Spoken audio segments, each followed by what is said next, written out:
नतीजों पर फोकस।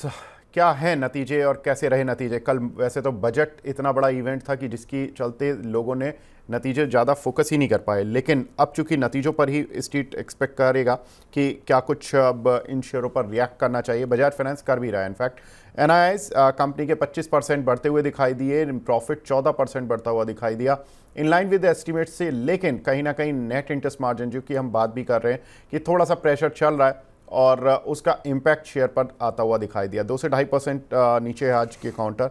कल भी ये काउंटर नीचे ही आ गया था। तो इनफैक्ट कुल मिलाकर देखें तो 7,7200 का शेयर अभी 6500-6600 की रेंज में आ चुका है। नतीजे खराब नहीं है, लेकिन केवल और केवल एनआईएम्स का एक जो प्रेशर चल रहा है वो थोड़ा सा इस काउंटर पर प्रेशर डाल रहा है। और कुछ एक ब्रोकरेज हाउसेस की रिपोर्ट भी आई है जिसमें मॉर्गन स्टैनले के अपने बड़े टारगेट्स हैं और जो दूसरे कुछ एक ब्रोकर्स हैं उन्होंने नीचे के टारगेट्स दिए हैं। तो मिक्स सा एक रुझान है। अंजुल जी, चार्ट पर कैसा दिख रहा है अभी ये विवेक जी 151 हफ्ते हो चुके हैं। ये स्टॉक कंप्लीटली साइडवेज चल रहा है। नीचे में इसकी ब्रॉडर रेंज 6077 के आसपास की है, 6050 पकड़ लीजिए। और ऊपर में ये स्टॉक जब भी 8000 8050 जाता है ये स्टॉक फिसल जाता है। तो lower end of the range का वेट कीजिए, 6050 के आसपास मिलता है तो वहां पे लॉन्ग करके रख लीजिए। पहले बॉक्स के अपर एंड पे जाएगा 8000 के आसपास और उसके बाद ब्रेकआउट देगा तो 11 11,500 तक जा सकता है। फिलहाल नो ट्रेड जोन में है। शॉर्ट की सलाह मैं दूंगा नहीं। अगर धीरे धीरे करके डिप में आपको कहीं भी 6100 से 6000 के बीच में मिल जाता है तो वहां पे लॉन्ग टर्म इन्वेस्टर की तरह बाई कीजिए। ये सिमिलर पैटर्न है जो एचडीएफसी बैंक में डेवलप हुआ था और आप ही के प्लेटफॉर्म पे 1440 में मैं बार बार कह रहा था कि बॉक्स के बॉटम के पास है, यहाँ से बाई कीजिए, बॉक्स का टॉप आएगा। तो उसमें 1700 बॉक्स का टॉप आया है। इसके लिए भी वही सलाह है कि बॉक्स का बॉटम 6050 पे है, उसके आसपास बाई कीजिए। 8000 का बॉक्स का टॉप मिलेगा। फिलहाल नो ट्रेड जोन में है। बिल्कुल। तो फिलहाल नो ट्रेड जोन में है ये काउंटर। नेक्स्ट काउंटर है हिंदुस्तान यूनिलीवर। इस दिग्गज के भी रिजल्ट आए, इम्पॉर्टेंट था कि रेवेन्यूज़ में तो करीब 1.5% की इजाफा देखने के लिए मिला, प्रॉफिट में करीब 2% का, लेकिन वॉल्यूम ग्रोथ 4% की रही। सबसे इंपॉर्टेंट बात थी कि मैनेजमेंट ने जो कमेंट्री दी उसमें ये बताया कि अब उनका जो मेन थ्रस्ट एरिया होगा वो वॉल्यूम बढ़ाने पर होगा, यानी कि रूरल डिमांड वो भी मान रहे हैं कि रिकवर होती हुई दिखाई देगी। उसका एक जो इम्पैक्ट होगा वो आने वाले समय में कंपनी के नतीजों पर दिखाई देगा। सर, चार्ट पे क्या नतीजे दिखेंगे? देखिए विवेक जी, मेरे को रिपोर्ट का नाम याद नहीं आ रहा है कि किस एफआईआई या जो रिपोर्ट वो थी रिपोर्ट पढ़ा था, बट उसमें ये क्लियरली मेंशन था। और कि एचडीएफसी हिंदुस्तान यूनिलीवर ने अपने कॉन कॉल में या जो एनालिस्ट मीट होती है उसमें ये कहा है कि डबल डिजिट में अर्निंग्स या सेल्स ये ग्रोथ मिल सकती है। और अगर इस इतने बड़े लार्ज कैप को अगर वो कह रहे हैं कि डबल डिजिट में अर्निंग्स ग्रोथ मिलेंगी और सेल्स ग्रोथ मिलेगी तो mid cap small cap counters में तो आग लग जानी चाहिए जो लगी हुई है। केवल अगर इसकी बात करें तो 150 हफ्ते का इसने एक वीसीपी पैटर्न का ब्रेकआउट दिया है एट द लेवल ऑफ 2687। तो ये स्टॉक बहुत आराम से आपको शॉर्ट टर्म में 3000 रुपये आता हुआ दिखेगा।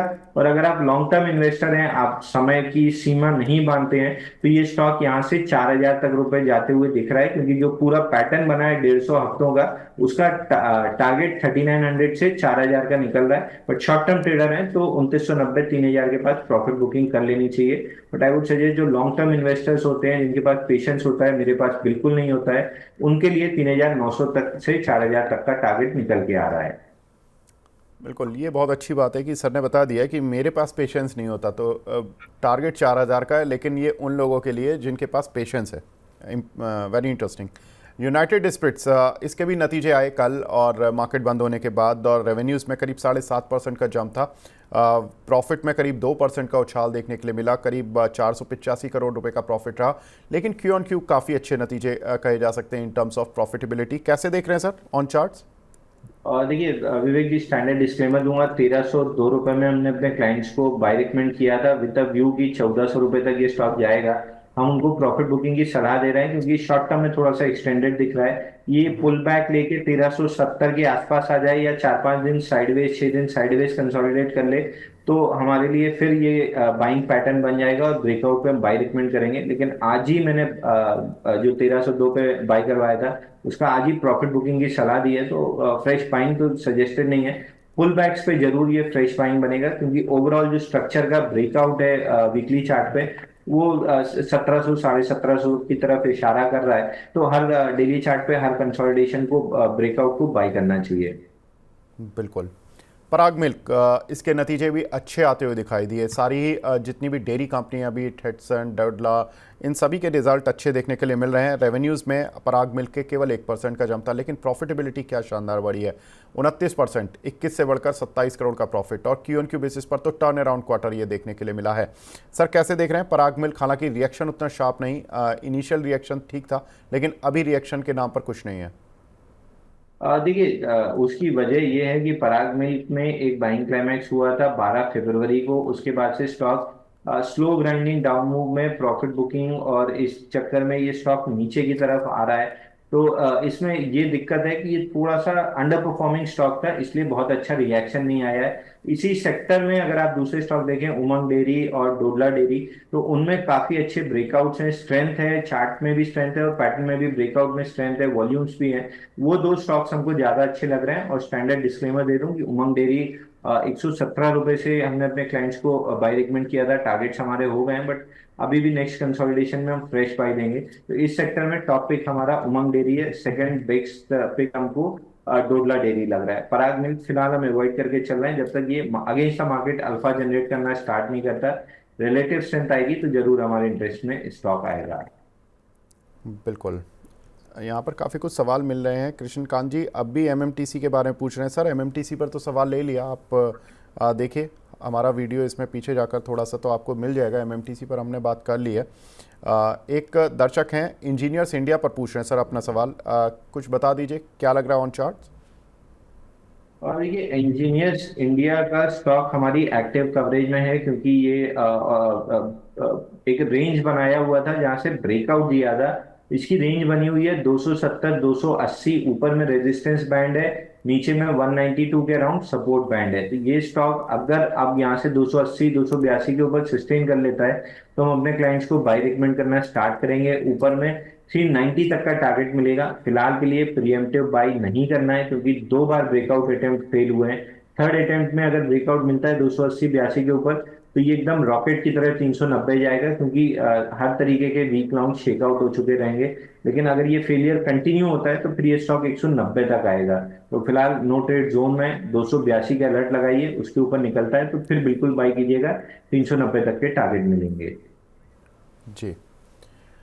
नेक्स्ट काउंटर जिसके रिजल्ट्स कल देखने के लिए मिले, आईसीआईसीआई सिक्योरिटीज़। अगर हम देखें तो कंपनी के नतीजे काफ़ी इंटरेस्टिंग थे। 76% कंपनी के रेवेन्यूज़ में और प्रॉफिट में करीब 96%, लगभग 100% ही प्रॉफिट डबल हो गया sir. Q on Q basis पर कंपनी का प्रॉफिट लगभग फ्लैट था, 53 करोड़ का ही प्रॉफिट पिछले क्वार्टर में भी दिखाया था, मार्च क्वार्टर में। जून क्वार्टर में भी कंपनी का करीब 53 करोड़ का प्रॉफिट आया। सर कैसे देख रहे हैं? देखिए, अंडर परफॉर्मिंग स्टॉक था और 20 जून के बाद ये वापस से ऊपर आया, और आउट परफॉर्मिंग वाली जो रिलेटिव स्ट्रेंथ जिसकी मैं बात करता हूँ, ये अल्फा जनरेट करना स्टार्ट किया है। तो अभी स्टॉक में टाइटली कॉइल्ड कंसोलिडेशन है 20-21 दिन की। अगर 790 के ऊपर, 790 791 के ऊपर ब्रेकआउट मिलता है, तो फिर इस स्टॉक में 840 तक की रैली रहेगी। बट ये उस टाइप का स्टॉक या उस टाइप का पैटर्न नहीं है जो मैं जनरली बाय रिकमेंड करता हूँ क्लाइंट्स को। तो केवल टेक्निकल के आधार पे 791 के ऊपर 840 तक आ सकता है, but I would suggest otherwise मैं स्टॉक को अवॉइड की लिस्ट में डालना ज्यादा पसंद करूंगा। ये ब्रेकआउट प्ले करना मैं पसंद नहीं करूंगा, क्योंकि जी कंसोलिडेशन और प्रीवियसली जब डेवलप हो रहा था उसमें कोई बड़ी वॉल्यूम बास्ट नहीं है। बिल्कुल। जो दर्शक अपने सवाल पूछ रहे हैं पीएसयूज कंपनीज पर, उनके सवाल हम बिल्कुल अब 5 मिनट बाद ही लेना शुरू कर देंगे। बस लास्ट रिजल्ट का काउंटर ले लेते हैं एक बार। वेलस्पन सॉल्यूशन, ये छोटी कंपनी है सर, इसमें बहुत सारे छोटे जो निवेशक हैं हमारे, वो देखते हैं और सवाल भी पूछते हैं सर। रेवेन्यूज़ में 1% की गिरावट, लेकिन प्रॉफिट काफ़ी तेज़ी से गिरा है, 82% गिरा, 11 करोड़ से बढ़कर गिरकर 2 करोड़। क्या करना चाहिए अब इस काउंटर पर? देखिए विवेक जी, थर्ड बेस में चल रहा है स्टॉक। पहले बेस का ब्रेकआउट 21 रुपए में आया था, जहां से 45 में गया था, और उसके बाद ये सॉरी सेकेंड स्टेज का ब्रेकआउट है, 45 रुपए के ऊपर आया है। और ये जो 4-6 दिन की ये मूव आई है डाउन साइड, ये सेकेंड बेस का जो ब्रेकआउट था उसको रीटेस्ट करने आई है। तो एक बार के लिए 45.22 तक ये स्टॉक नीचे आ सकता है, वहां पे रीटेस्ट कंप्लीट हो जाएगा और वहां से अपसाइड डेवलप होती है तो 60 से 64 रुपए तक अपसाइड ये स्टॉक दिखा सकता है। तो बाई ऑन पुल बैक 45 के अराउंड अगर सपोर्ट लेता है तो वहां पे बाई करना चाहिए। 64 65 के टारगेट मिलेंगे।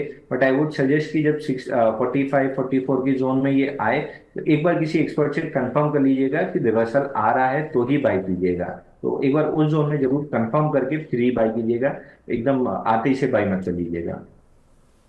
बिल्कुल। तो वेलस्पन सॉल्यूशन पर सर ने अपनी राय दे दी है, तो नीचे के लेवल्स पर जहां सर बता रहे हैं कि उस समय एक बार रिव्यू करेंगे उन लेवल्स पर जहां पर कि हमें देखना होगा कि इस काउंटर पर इन्वेस्ट करना है या नहीं करना है, तो ये एक कॉल लेनी होगी।